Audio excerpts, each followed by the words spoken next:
Sit outside! You smell like dirt! Celeste shouted, jabbing a finger toward the door at an older man whose clothes were grimy and sun-faded. Everyone looked toward the benches. An elderly man sat there, flip-flops wired together, a skinned knee, hands shaking. Bet his card's stolen, a teller snickered. No one moved to help until a man at the end of the line quietly bowed his head toward the old man. After that, people followed, one by one, bowing in turn. Celeste's knees went wobbly. Who even is that old man? And why did the bank owner's son just kneel to him? Hello, it's Mr. Hope again. Stay with me and I promise you will be delighted, thrilled, and inspired by this amazing story. Enjoy. Under the hard midday sun, an elderly man was inching toward the doors of a well-known bank in the middle of downtown. His name was Benjamin Ray, Mr. Ben, to folks in his neighborhood. Sweat darkened the collar of his shirt, mud clung to the hem of his pants, and his flip-flops were an old rubber pair held together with wire so they wouldn't split. He carried a worn envelope and his government-issued benefits debit card. He knew exactly why he'd come.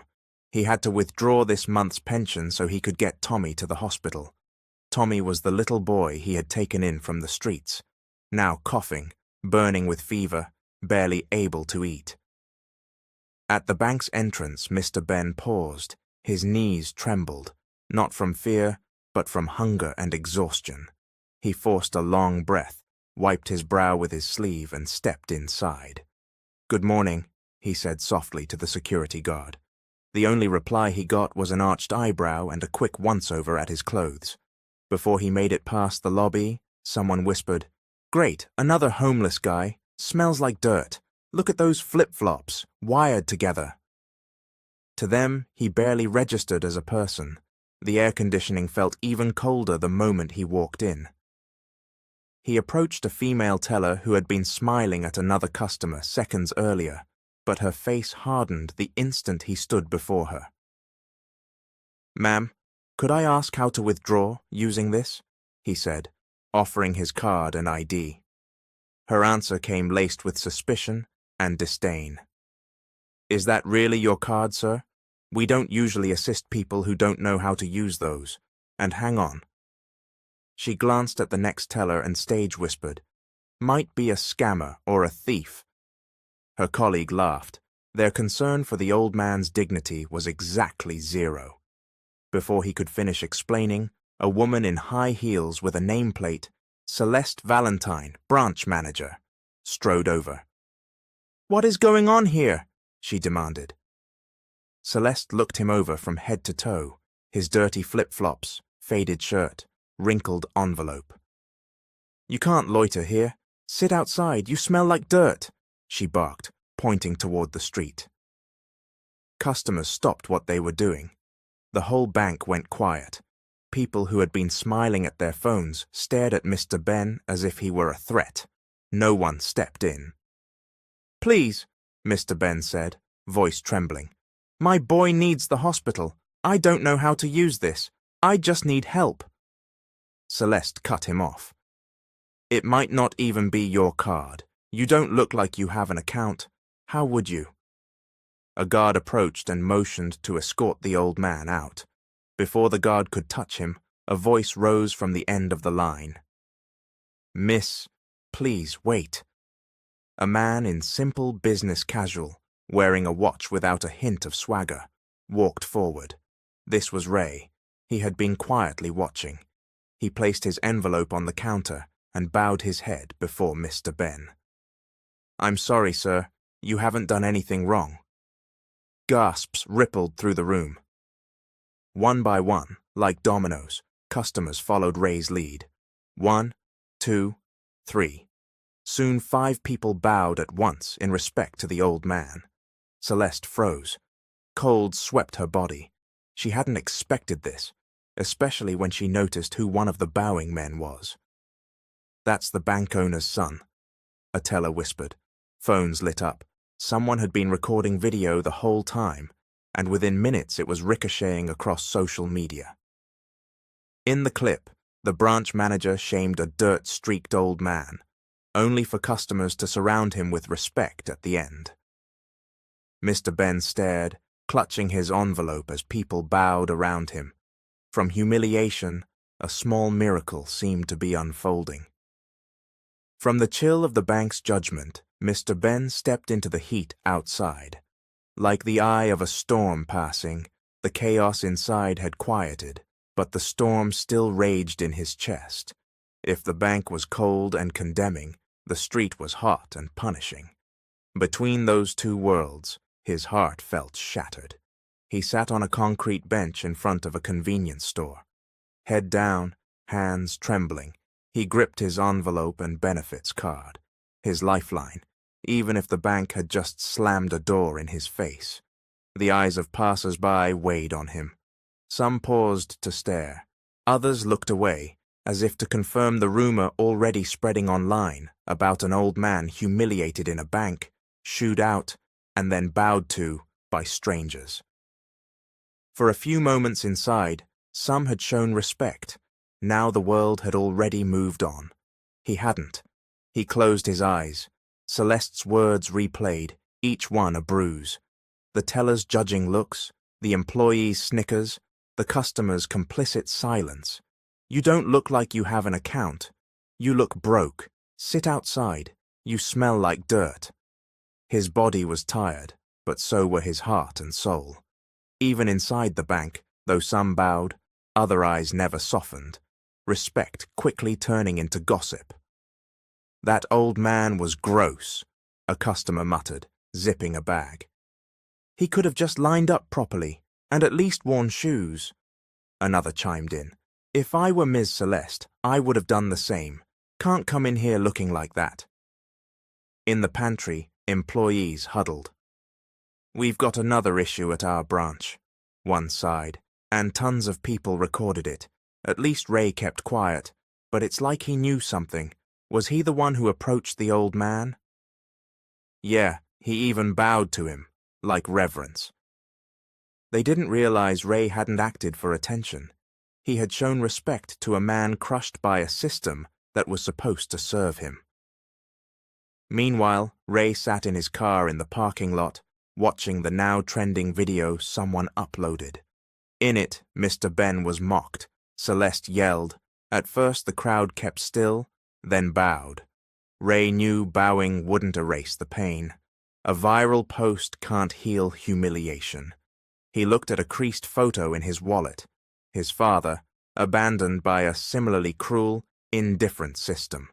Seeing Mr. Ben, Ray hadn't only felt pity, he felt anger, not at people, but at the system that prizes clothes over dignity, looks over intent, fragrance over need.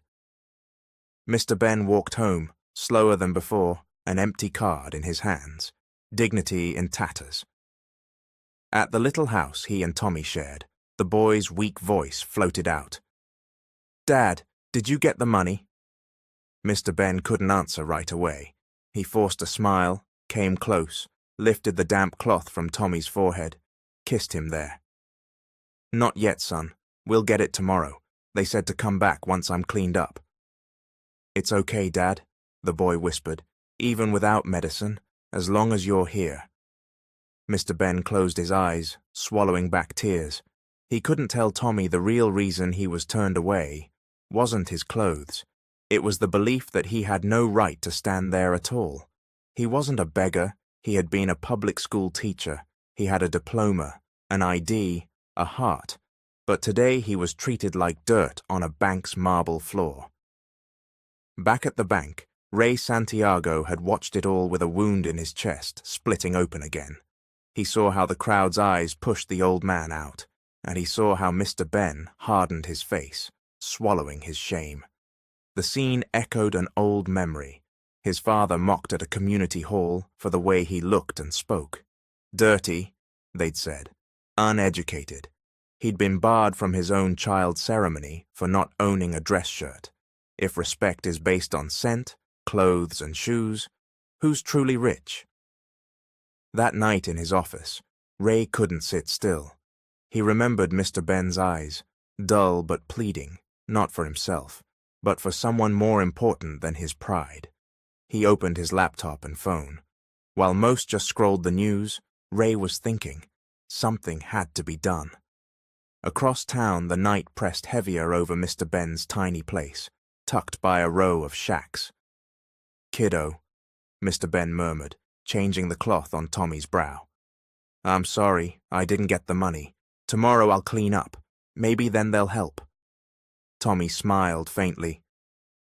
"It's okay, Dad. There's nothing wrong with not being rich, right?" Mr. Ben didn't answer. His answer was tears. 8 years earlier, on a rainy night, Mr. Ben had come from a teacher seminar in Newark. He'd lost a flip-flop to flooding and walked barefoot. While waiting at the Port Authority bus terminal, he heard a baby crying behind the shelter. He found a baby boy swaddled in a threadbare blanket. Days and then months passed. No one came for the child. "You're mine now," he had whispered. "We're not blood, but I can love you just the same." He took the baby home, fed him, cared for him, brought him to the clinic, and named him Tommy. Later, he filed the papers to be his legal guardian. Mr. Ben was a public school teacher, no family, no children of his own. Tommy gave his life direction. Mr. Ben picked him up from preschool every day, taught him the alphabet, read him picture books, mixed his milk, carried him when he had a fever. But now, thinking of the people who refused to understand his situation, Mr. Ben felt Tommy slipping away, cough by cough, as if each hack erased a happy memory. "Dad," Tommy whispered, trying to sit up. "Don't get up, kiddo. Lie down. Rest. Dad, I'm hungry." Mr. Ben's eyes closed. The pantry was bare. Yesterday's sardines were gone. The last rice had been cooked at noon. "We'll wait, son. We'll wait." But moments later, Tommy's hands quivered, his eyes rolled back, and he went limp. "Tommy!" Mr. Ben cried, the world collapsing. He bolted from the house with the boy in his arms, shouting into the street. "Help! Please! My son passed out!" Windows cracked open and slammed shut. In desperation, he flagged a cab. "Sir, please, any clinic, any ER, save my boy." The driver said nothing, just swung the car over. Mr. Ben slid in with Tommy. Even without cash, even knowing he couldn't pay, he trusted that maybe, just maybe, tonight the world would show him mercy. Past midnight, the air was cold, but Mr. Ben was sweating in the back seat, cradling an unconscious Tommy. "Almost there, son. Hold on," he murmured, fingers wrapped around the boy's cold hand. The driver kept quiet, clearly anxious but asking for nothing. Near the hospital, Mr. Ben leaned forward. "There, St. Grace Medical Center. It's private, but maybe they'll take us." At the doors, Mr. Ben jumped out and rushed to the security desk. "Sir, it's an emergency. My boy fainted." The guard ran to look. "Go straight to the ER, left side." Mr. Ben carried Tommy through the emergency entrance. At the nurse's station, a staffer stepped in front of him. "Sir, hold on. We need insurance and an intake form." "Ma'am, please. He could die." "I'm sorry, sir. This is a private hospital. Do you have ID, Medicaid, or insurance, or a card for the copay?" Mr. Ben pulled out his government benefits card. "I don't have cash right now, but there's money on this. My pension. I can withdraw it tomorrow, please." The nurse glanced at the card and looked away. "We can't use that for payment. We need a deposit, at least $500. "He's critical. Please, just let someone see him." A doctor hurried over, checked Tommy's pallor and breathing. "He's critical. Likely dehydration and a severe infection. Get him to observation now," the doctor ordered. "Doctor, he has no deposit," the nurse said. "Bring him in. I'll take responsibility. Move." Mr. Ben sagged against the wall with relief. At least one person wasn't measuring the contents of his wallet, only the weight of the child in his arms.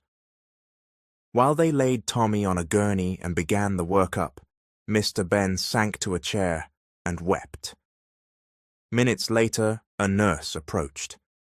"Sir, he's in observation for now, but we really do need to admit him to a room. Without funds, we may have to discharge." Mr. Ben swallowed. "Can't you wait till tomorrow? I'll go back to the bank and withdraw my pension, please." The nurse just looked at him and turned away. In the ER, the doctor came back. "Sir, we need labs and antibiotics. If we delay, this will worsen. There's a chance of dengue or leukemia. We need immediate workups." "Leukemia?" Mr. Ben whispered, as if struck by lightning. "It's only a possibility. We can't be sure without blood work. But his condition is critical. Blood in his vomit, signs of internal bleeding, platelets dropping." Mr. Ben didn't know what hurt more, the words themselves, or knowing he had nothing to fight them with. In the restroom mirror, he saw himself, pants stained white with dried dust, skin lined with cracks, eyes red, brow furrowed, flip-flops still wired together. The reflection seemed to say, "You don't belong here. They don't hear you because you look like you're always asking." But Mr. Ben wasn't asking for himself. Breaking news tore through the feeds. Viral video shows old man insulted inside bank. Branch manager blasted by netizens. In hours, the clip hit 3 million views. A tight 2-minute reel of Mr. Ben's humiliation and Celeste Valentine's icy words. "Sit outside. You smell like dirt. Bet that card's stolen. You look broke." Then the miracle. A male customer bowing to Mr. Ben, followed by several others doing the same. The video went up on Ray Santiago's account, but he didn't name himself. The caption read, "Not all dirty flip-flops come with dirty souls. Sometimes they're more honorable than those on the stage of power." At the branch, the tension thundered. Celeste, usually in control, was breathless as notifications hammered her phone. "Hi, Ms. Valentine. We saw the video. Would you like to explain?" One message read. "You've been tagged in 25,000 comments," said another from a consumer group. She scrolled, feeling the world drop away beneath her. "Fire Celeste. People like that shouldn't be in banking. Feels like a TV drama, but it's real. What if that were our dad? Any of us could be Mr. Ben one day. Karma is real. Look who people kneel to now." Her assistant manager hurried over. "Ma'am, head office is calling. Crisis meeting. Urgent." Celeste's palms went cold. For the first time, she didn't know how to face the problem. In the hospital, Mr. Ben sat by Tommy, who lay quiet under IV fluids. A nurse approached. "Sir, someone's here to see you. A representative from a foundation." Mr. Ben frowned. "A foundation? I don't know any." A man in a black blazer came in, clean-cut, composed. "Good evening, sir. I'm Andrew Ramos, from the NR Foundation. A donor has offered full medical support for your son. Doctors, medicines, a private room, everything." Mr. Ben fell silent. "But who?" "The donor wishes to stay private," he said. For Mr. Ben, the man who was shamed but chose to remain a good father. Mr. Ben's long-held tears finally spilled. "Thank you, God," he whispered. "Thank you." Across the city, Ray sat in his car, watching the reactions.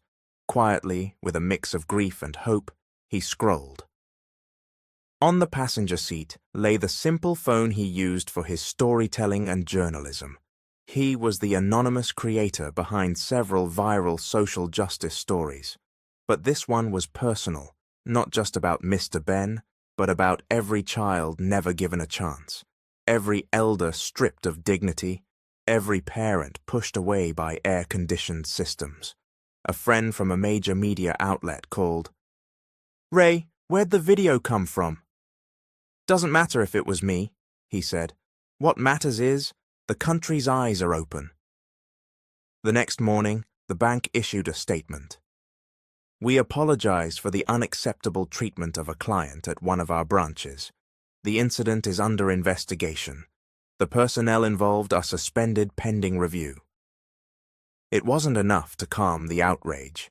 Celebrities, influencers, community leaders spoke out. No one has the right to trample someone, especially a father seeking help. Without the video, we'd never have known. Respect to Ray and to Mr. Ben. May more people be like you. Celeste sat before 3 senior corporate officers at head office. Quiet, cold, eyes sharp. Ms. Valentine, one began, out of all branches, why yours? Sir, I never intended.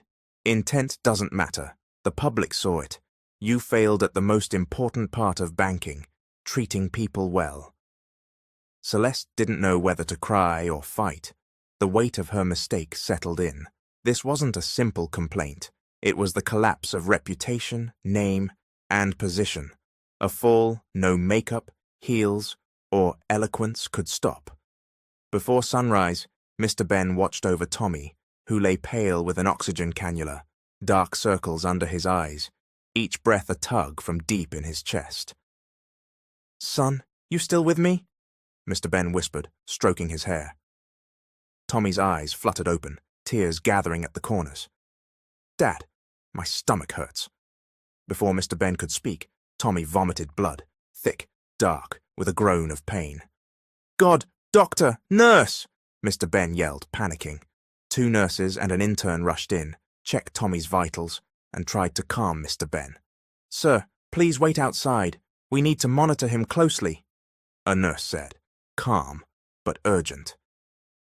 Mr. Ben couldn't answer. He trembled, watching his boy slip under again. In his mind, the worst question began to echo. What if this is the last time? Out in the ER corridor, dawn crept up as a black van with government plates pulled in. A woman in an executive medical uniform stepped out, strode to the nurse's station, and showed her ID. VIP patient, code white 1. The boy's name is Tommy Ray, currently in observation. Staff traded glances. The head nurse's phone rang seconds later. Good morning, ma'am. Admin calling. Transfer Tommy Ray to the private pediatric ICU. Donor has a full team on standby. Full coverage. Nurses stared. Is he really the man from yesterday's viral video? That was him. Now he's got VIP access. Where'd the order come from? 3 more doctors arrived. A hematologist, a pediatric oncologist, an internist, white coats, portable equipment in tow. Where's the patient? The eldest asked. We were sent by Mr. Nathan Ramirez. VIP instructions. In the hallway, Mr. Ben sat frozen. He had no idea what was happening. Why so many doctors? Why the presidential treatment? A nurse smiled at him. Sir, Tommy's moving to the private ICU. Don't worry. We've got full coverage. A sponsor came through. Who? He asked, voice shaking. We weren't told. Confidential. But we heard it's a well-known philanthropist, Mr. Nathan Ramirez. Mr. Ben blinked. He didn't know the name, but he knew that yesterday he stood in hell, and today an angel had brushed the sky. In a glass tower conference room in Midtown Manhattan, tech billionaire Nathan Ramirez, the founder of Census Tech, sat before 3 screens. On one, the viral video of Mr. Ben played. On another, real-time updates from the hospital. On the third, his office security feed. He watched the bank scene again. Sit outside. You smell like dirt. He shook his head, stood, and called his assistant. Make sure Tommy gets every test first. No lines, no limits. Whatever we'd give a senator's child, give that boy more. Copy, sir. Do you want to prime the media? Number, let them ask. But don't put my name out. Saving the kid matters. As Tommy was wheeled into the ICU, Mr. Ben still couldn't believe it. A doctor approached. Sir, I'm Dr. Madridejos. Leukemia is a possibility, but we need tests. CBC, a bone marrow aspiration, some imaging. Don't worry, we'll handle everything, Mr. Ben cried, this time not only from fear, but from the strange blend of loss and hope crowding a single day. Doctor, thank you. I don't know what I did to deserve this help. The doctor gave a small, warm smile. Maybe it isn't what you did that the world saw, but the goodness of your intentions as a father. In the ICU, Tommy stirred. His breaths were short, but he was alive. Dad, it's cold in here, he whispered. Mr. Ben smiled through tears, wiping his cheeks. We're okay, son. Someone helped us. I don't know who. I prayed for you last night. Maybe heaven sent him. Tommy closed his eyes, calmer now. The VIP lounge at St. Grace Medical Center was quiet. In a private fifth-floor room sat Nathan Ramirez, simple gray polo and dark jeans. No hint of billionaire glamour, only worry in his eyes. On his tablet, the video looped. Mr. Ben, shamed, pushed out, pleading, I just need help. My boy is sick. Nathan's eyes widened, not only with pity, but with a pain he couldn't explain, as if something in his past had been struck. Sir Nathan, his assistant Lily, said at the door. Confirmed. The old man is Benjamin Ray, a public school teacher. He took in a foster child named Tommy. The boy's in the pediatric ICU. Critical watch. All initial tests covered. Any family? Nathan asked, eyes still on the screen. Number just Mr. Ben. No spouse, no biological children. The boy was found at a bus station 9 years ago. Nathan looked up. Bus station? He repeated, memories stirring. He stood. Take me there. I want to see them now. Are you sure, sir? We can call them into a private room. Number I need to see them, with my own eyes, now. At the ICU doors, the head nurse met him. Mr. Ramirez, you're here. Mr. Ben's inside. He hasn't slept since last night. It's okay, Nathan said. Let me go in. He walked quietly into the room. Mr. Ben sat by Tommy's bed, head bowed, holding the boy's hand. He looked like he hadn't eaten, eyes swollen, yet still he smiled and kept his voice steady for the child. Get well, Tommy. Don't give up. You said you wanted to be a doctor one day, so you can help kids like you. He didn't know someone watched from the door. Nathan and Mr. Ben locked eyes. A beat of silence. Mr. Ben stood, uncertain, hand to chest in greeting. I'm sorry, sir. Are you the donor? Nathan nodded. You don't need to thank me, Mr. Ben. I should be asking forgiveness. From you, from our society, for not seeing your worth. Mr. Ben hadn't expected one of the richest men in the country to be there. Without bodyguards, without swagger, carrying only responsibility in his heart. Sir, why did you help us? Nathan looked at Tommy. I don't fully know, but when I watched that video, something hit me. It felt like I'd been searching for an answer a long time. In that boy's eyes, I saw a question I want to answer. He stepped to the bedside. Tommy blinked at him. Hi, Tommy, Nathan said softly. I'm Uncle Nathan, a friend of your dad's. Tommy managed a small grin. Do you have any snacks? He quipped. Nathan and Mr. Ben laughed through their tears. No problem, kid, Nathan said. If it takes a buffet to get you better, we'll bring one. In the hall, Nathan called his assistant. Full watch for Dr. Madridejos and Dr. Yenyo. Send a counselor and a nutritionist. Make sure Mr. Ben's daily needs are covered. He's not sleeping in a chair.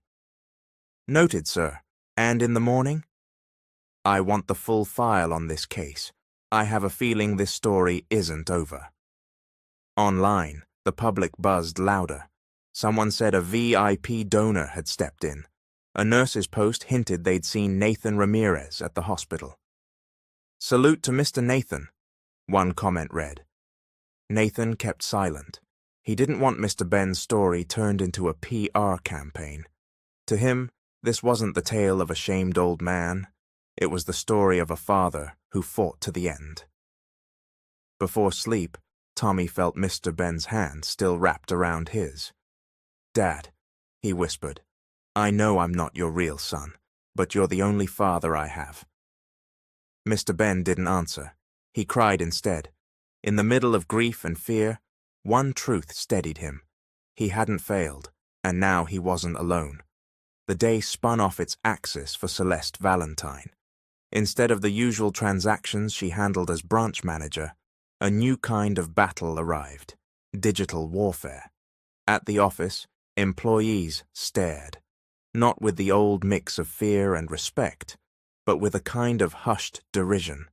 Some whispered in corners, phones in hand. "Celeste, look at this," said Angela, a senior teller, showing a screen with the viral video. Celeste, brows knitted, words sharp and cutting. "You smell like dirt. Sit outside." The video's title: "Bank Manager Belittles Old Man, but He's the Real Hero." Celeste went numb, as if doused in ice water. The comments were worse. "What a cruel manager." "Fire her. Elitist." "Who is this Celeste? Get rid of her." "Heartless. Hope karma hits." Her desk phone rang and rang, head office again and again. "Where are you, Celeste?" the regional director snapped. "What mess did you make now? You're trending, for the wrong reasons." "Sir, I didn't—" "You're under investigation. PR is drafting damage control. This isn't over." She hung up, the room closing in. Old allies drifted away. Heat became stale air in a chamber of shame. She wanted to cry, but held herself together. She watched a live broadcast. Elder teacher, abused by bank manager. Now the nation praises him. Footage showed Mr. Ben at the hospital, holding Tommy while donations came in. The old man's life seemed to rocket upward while her world crumbled. She didn't sleep that night. Confidence, Chanel bag, high heels. None mattered now. Memes popped up. Some used her line, "You smell like dirt," with captions like, "He smells like respect, do you?" The next morning, reporters waited outside the bank. "Celeste Valentine, do you humiliate seniors?"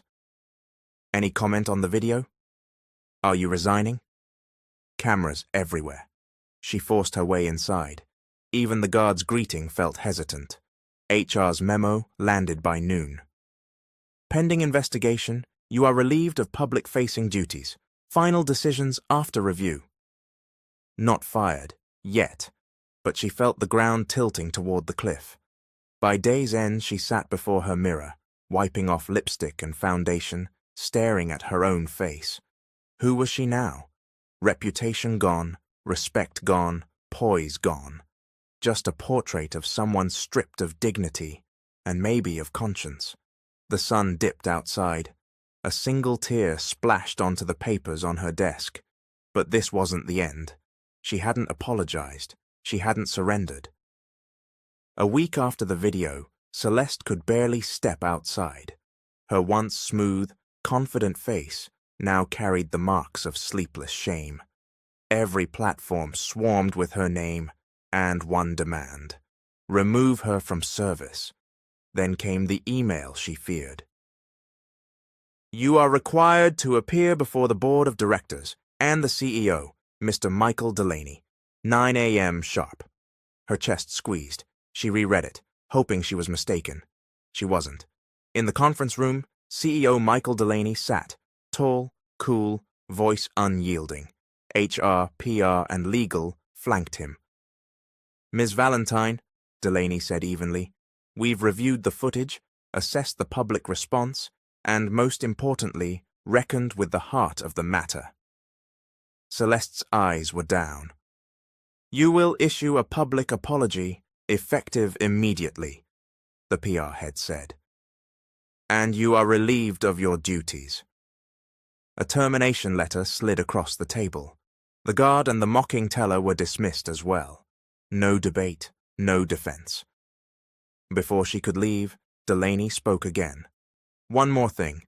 Celeste looked up, fear in her eyes. "Go to the hospital," he said. "Apologize, in person. Not as a manager or employee, but as a human being. For once she had no argument, she had no right to one. Swallowing her pride, she accepted. At the pediatric ward, the hallways were still when Celeste arrived, clutching flowers and a small toy. Her heart pounded. She felt like the patient, fevered with nerves, legs shaking. In the corridor, Nathan waited with a small basket of fruit. She also saw Ray, the man who had first defended Mr. Ben, now treated with more respect by the nurses than she was. "Thank you for coming," Nathan said simply. "Mr. Ben is inside with his boy. Tommy's out of immediate danger, but there's a long fight ahead." Celeste nodded, unsure how to begin. She steadied herself and went in. Mr. Ben sat by the bed, holding Tommy's small IV-taped hand. The boy was pale and quiet, half asleep. Celeste froze, not from shame or fear, but because of something she saw on the child's right hand.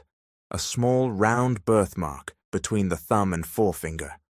Ice raced through her body. Her chest tightened. It can't be. She stepped closer. When the shape was clear, the words slipped out before she could stop them. "Where did you find him, Mr. Ben?" Mr. Ben looked up, surprised. "Oh, it's you," he said softly. "Thank you for coming." She couldn't reply. The room spun. "Where?" she asked again.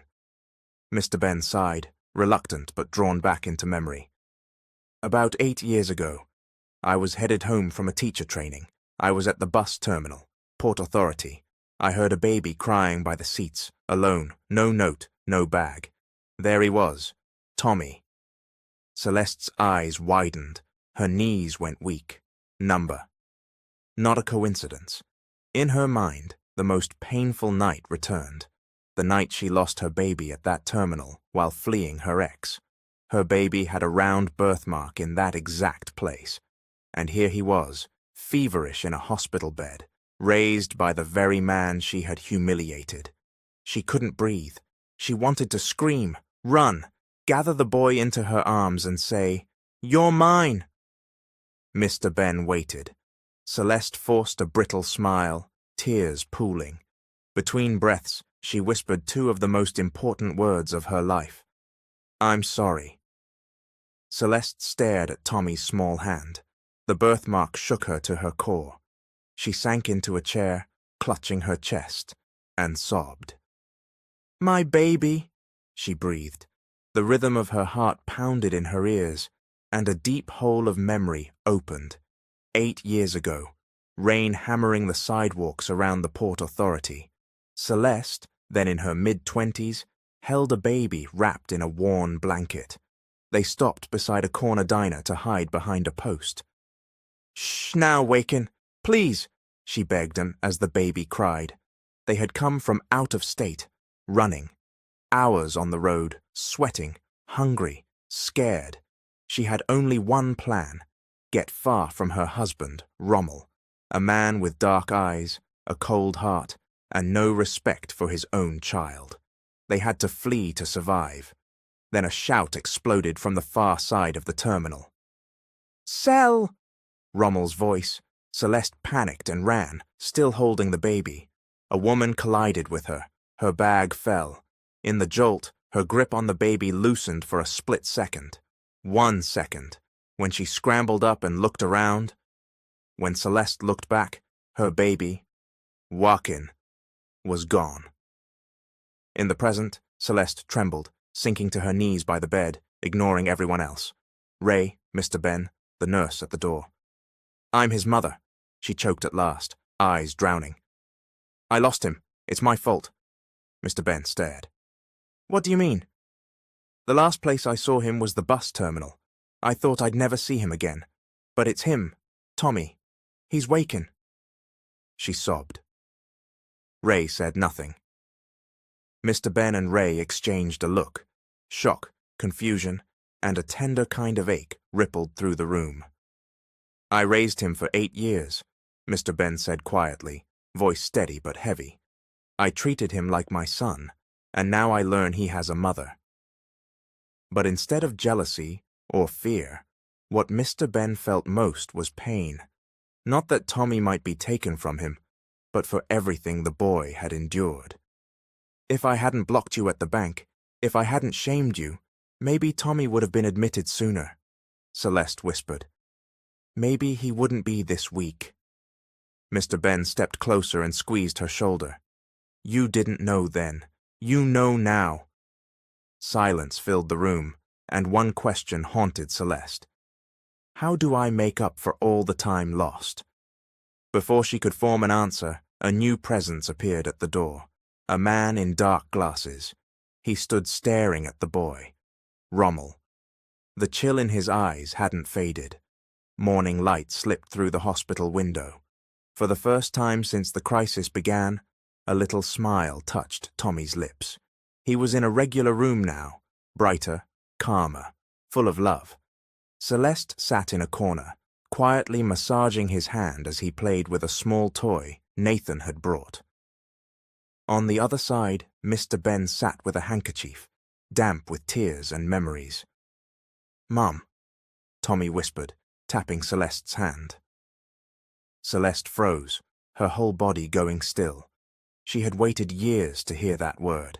She'd cried for it in her sleep, wondered if she ever would again. Son, she said, voice shaking. Tommy smiled. Thank you, Mum, for finding me. Even though I didn't know you before, it feels like I've been waiting for you a long time. Tears streamed down Celeste's face. She bent and hugged him tight.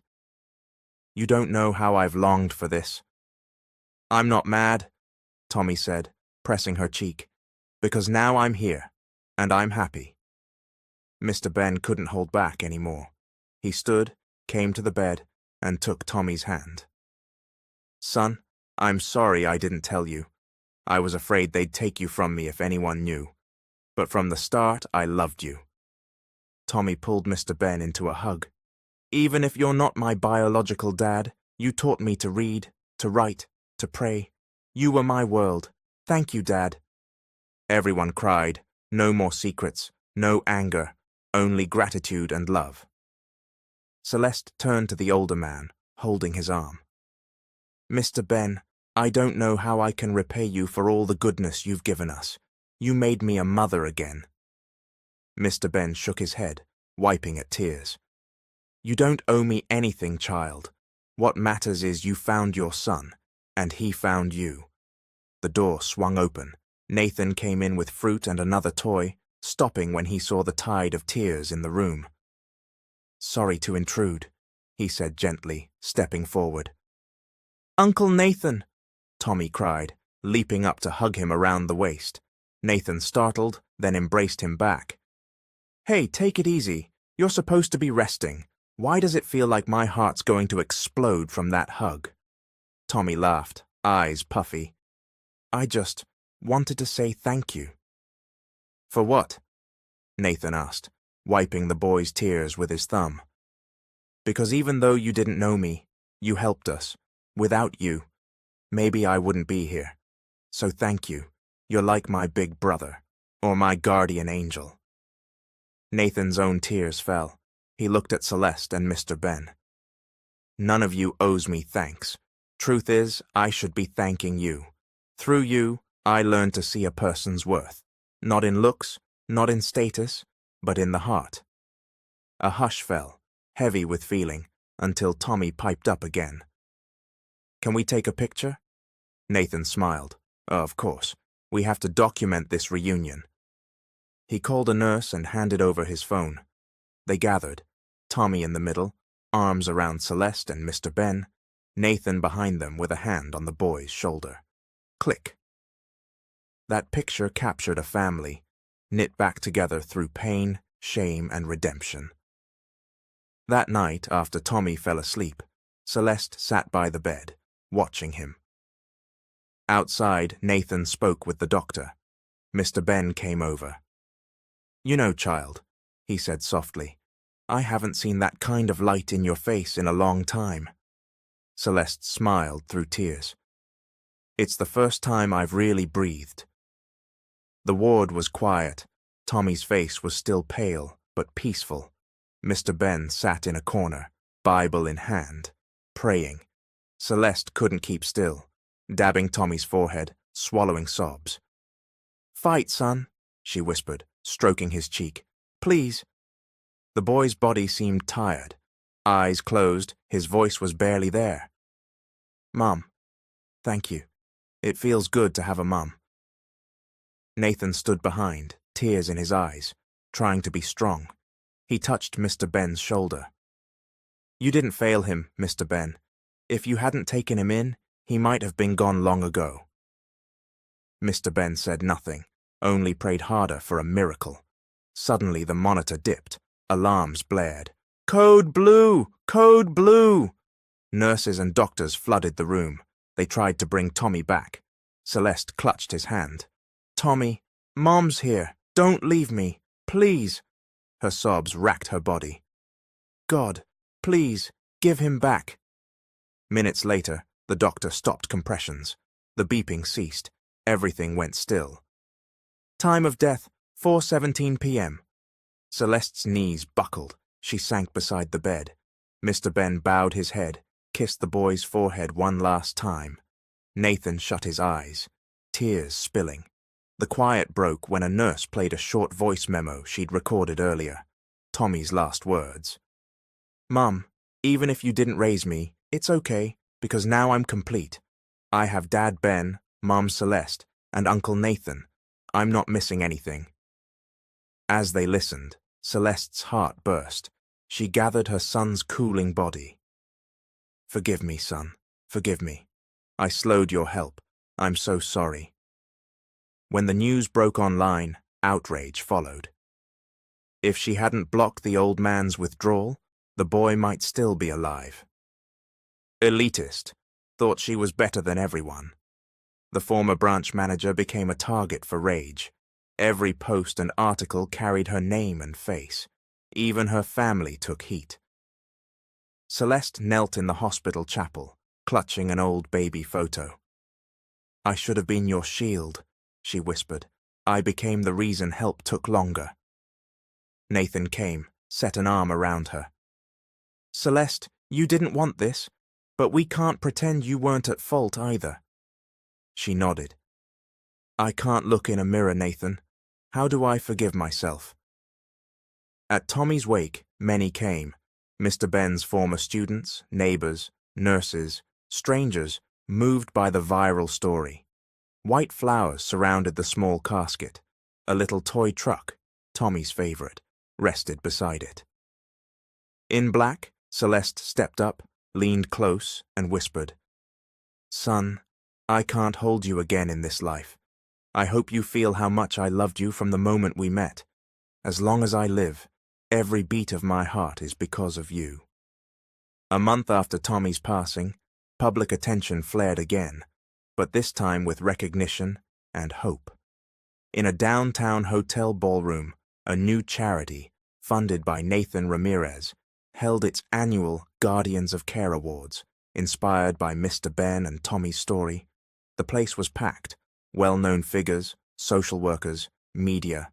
Mr. Ben sat in the front row, clean shirt, fresh haircut, a smile threaded with grief and gratitude. On stage, Nathan spoke. "Tonight we honor a man who never stopped loving, not by blood or wealth, but by heart." A photo of Mr. Ben hugging Tommy in the hospital lit the screen.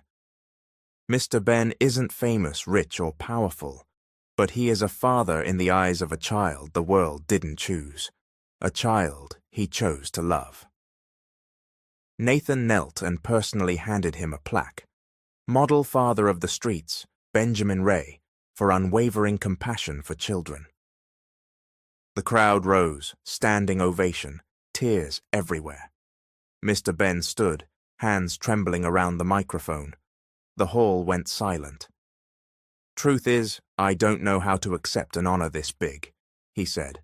"I'm just an ordinary man. But the day I found Tommy at that station, it felt like a voice in my chest said, 'Fight for him, Ben.'" He broke down. Many in the audience wiped their eyes. After the ceremony, the press gathered.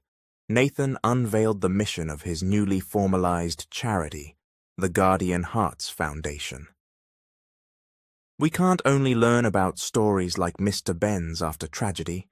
Guardian Hearts will support caregivers who step up for kids with no one, monthly stipends for low-income guardians, a medical fund, and an emergency response for kids on the street. The first community ambassador, Mr. Ben. Celeste was there too, quiet, away from the spotlight, her face full of admiration and thanks. "Thank you, Mr. Ben," she whispered, embracing him. "You didn't know me then, but you kept my child alive." Mr. Ben smiled and patted her shoulder.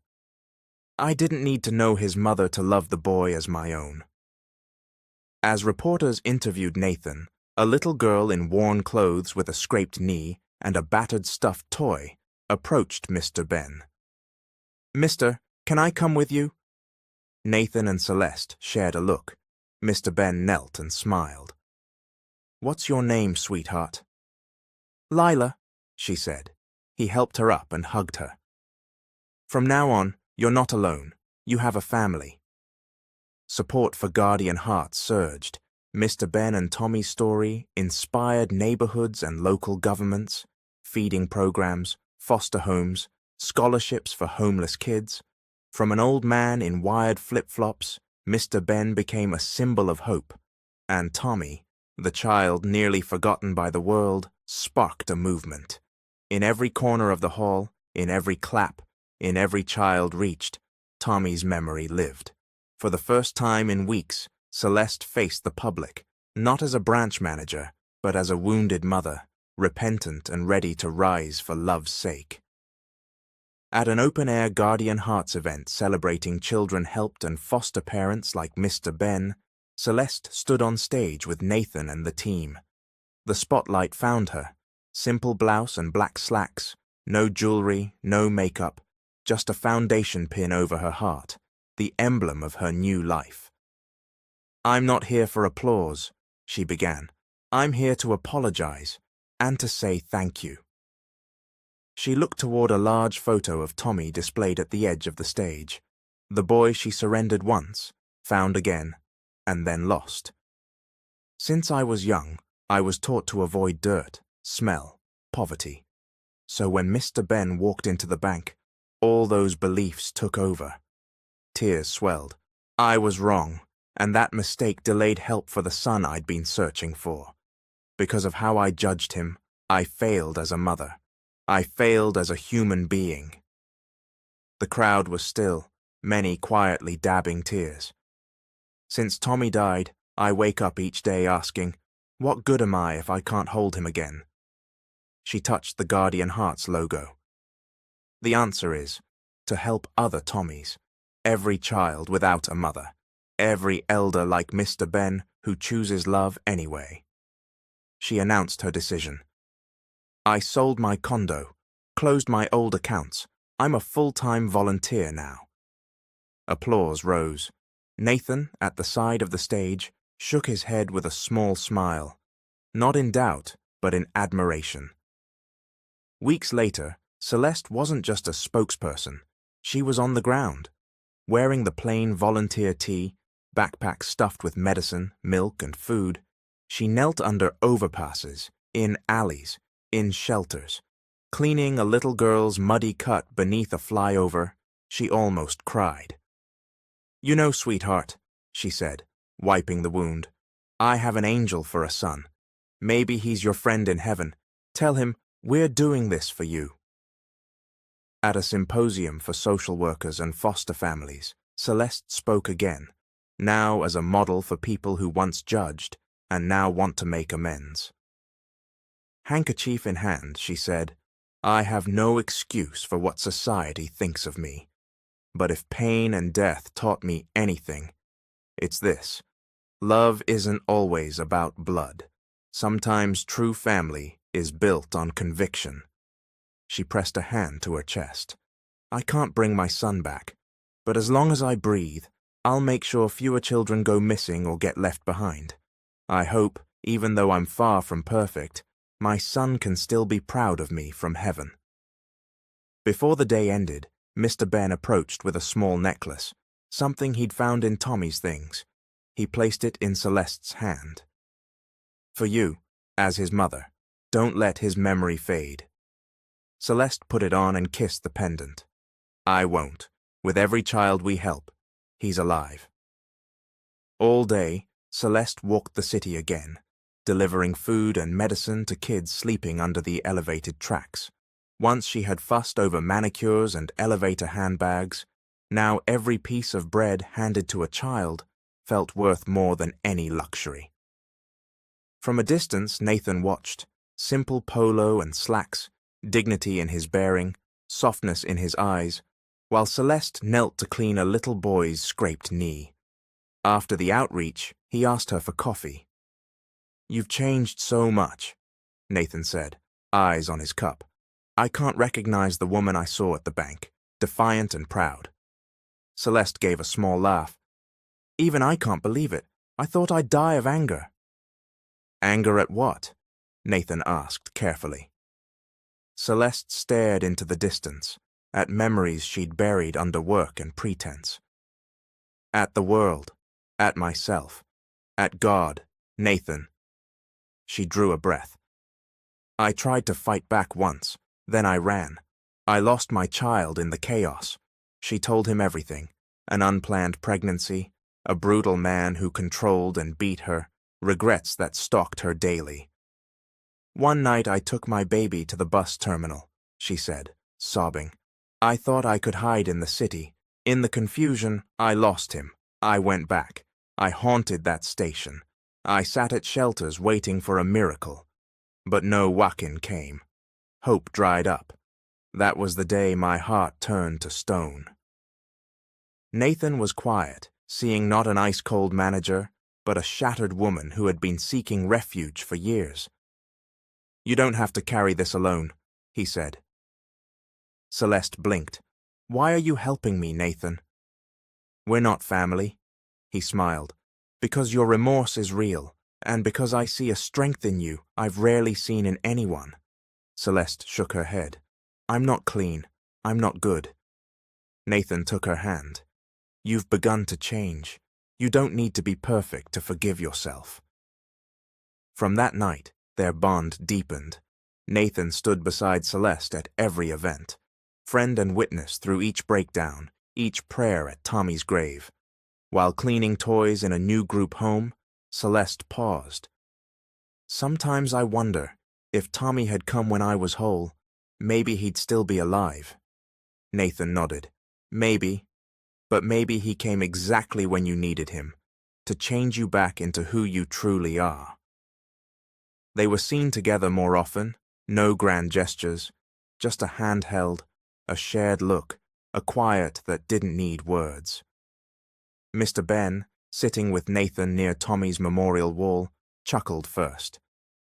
You know, Nathan, I always knew you were a good man, but now I can see you happy. Because of her, Nathan said, glancing at Celeste as she chatted with a little girl.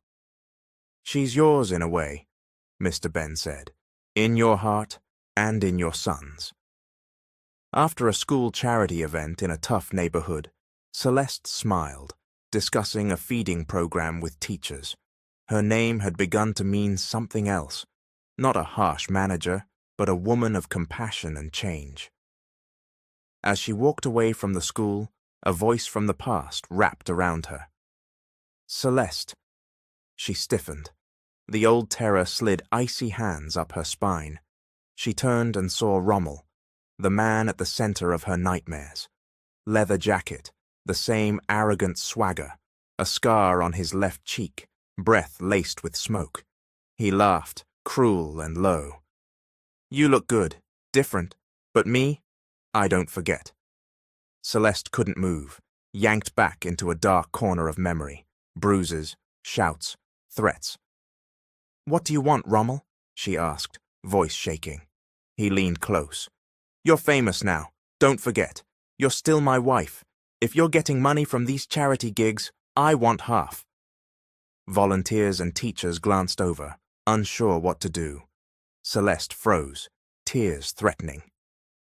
For the first time since Tommy's death, fear closed around her throat. She felt voiceless again. Enough! A voice snapped from the parking lot. Nathan strode over, face flushed with anger, and stepped between them. Don't come near her, he said, firm and level. She's not the woman you bullied. You can't intimidate her. Rommel sneered. Who are you? Boyfriend? Lawyer? You've got no business here.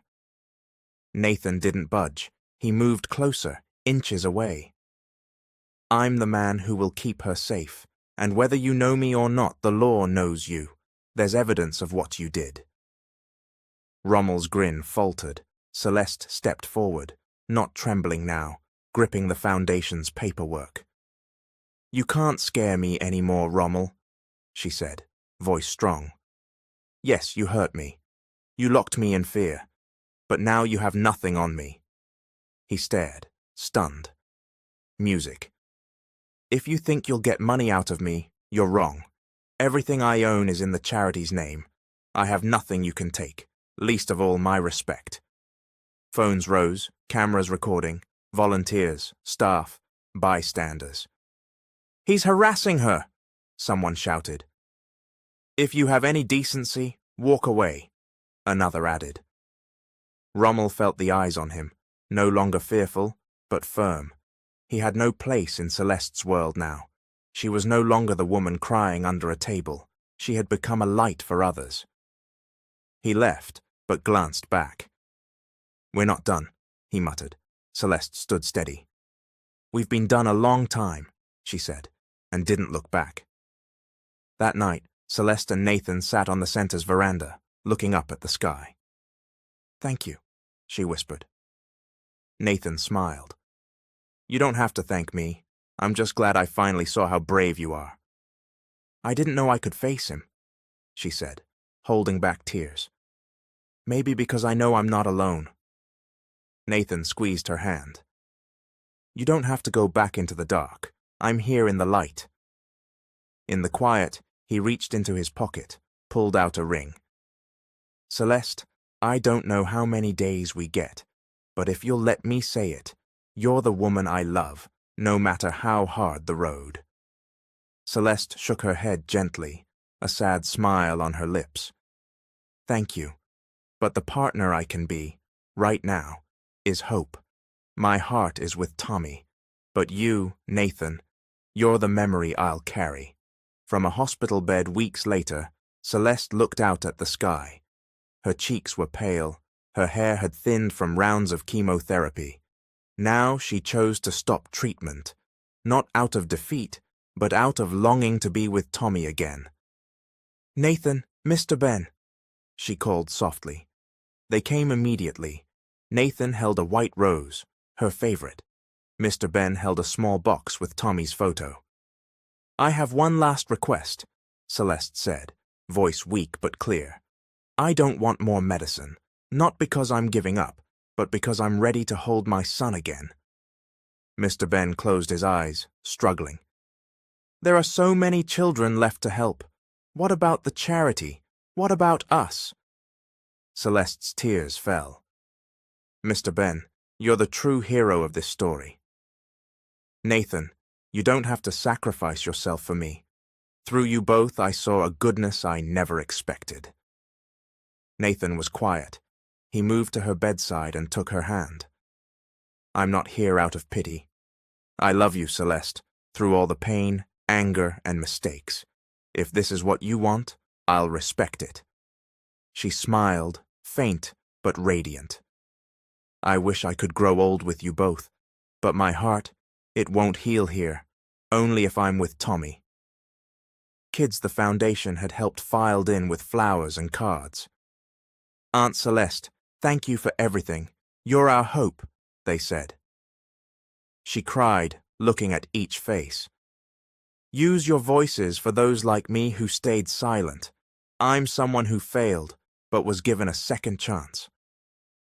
That night, listening to a recording of Tommy, his little poem of thanks, Celeste closed her eyes. In her last breath, a warm hug seemed to lift her. She felt Tommy's arms around her, his eyes saying, "Mum, you don't have to wait for me." As the monitor's line went soft, a gentle smile lingered on her lips. In the end, love, not illness, carried her to rest. Love for a child, lost and found, remorse tempered by time, goodness she poured back into the world. She was gone, but her memory lived in the children she helped, and in the hearts of Nathan and Mr. Ben. Thank you for listening. It's your friend, Mr. Hope here. Don't forget to subscribe for more epic tales and adventures.